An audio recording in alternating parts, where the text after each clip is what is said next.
généralement, quand on veut commencer une spécialité, on commence pas à s'informer en avant sur la spécialité avant de venir.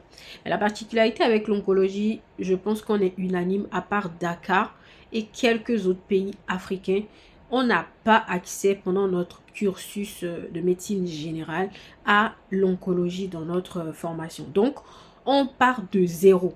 On part vraiment de zéro. Le terrain, il est très vide. On ne sait pas vers quoi s'orienter, quelle base, quoi prendre en considération pour se préparer. En soi, j'ai envie de vous dire, il n'y a pas vraiment de préparation de façon spécifique à l'oncologie parce que vous allez tout découvrir. Donc,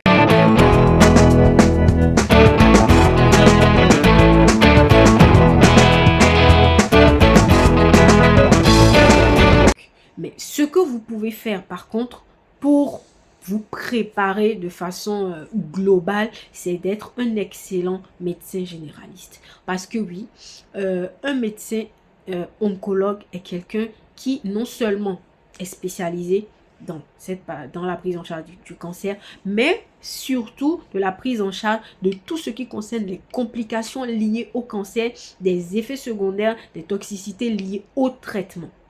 Et dans ce cas de figure, on peut tout avoir, en partant de l'hypertension intracrânienne, de la CIVD, une embolie pulmonaire. Enfin, il faut avoir les réflexes en fait. Il faut avoir les triades, avoir la sémiologie, avoir les réflexes tout de suite pour se dire, ah, ce tableau me fait penser à ça, demander les examens qu'il faut, poser les actes qu'il faut, s'engage le pronostic vital à court terme, à moyen terme, à long terme, s'il y a des actes à poser en urgence immédiate, s'il faut envoyer en réanimation, vraiment que ça coule quoi, que ce soit fluide.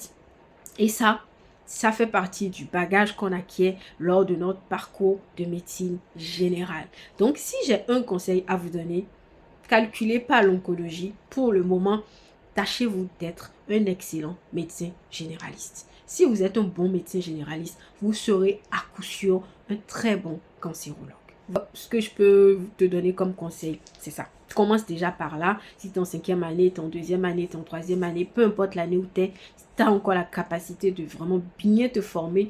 Travaille sur tes lacunes parce qu'on a beaucoup de lacunes, mais on est tellement dans le rush pour les examens, pour le quotidien, qu'on finit et qu'on a toujours ces lacunes-là. Donc vraiment, moi je te recommanderais de travailler ces lacunes que tu as quand tu es en vacances, pendant tes stages, d'avancer, de sortir du lot pour vraiment pouvoir embrasser cette spécialité si c'est vraiment celle que tu souhaites faire plus tard. Voilà, c'était moi.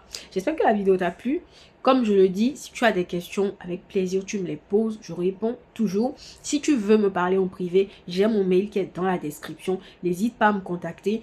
Il y a la possibilité que tu puisses t'entretenir avec moi sur une plage horaire de 30 minutes au cours de laquelle tu me poseras toutes tes questions, celles que tu as en rapport avec quoi qu'en soit la thématique, que ce soit pour un voyage au Maroc, préparer le voyage au Maroc ou encore pour aller en France.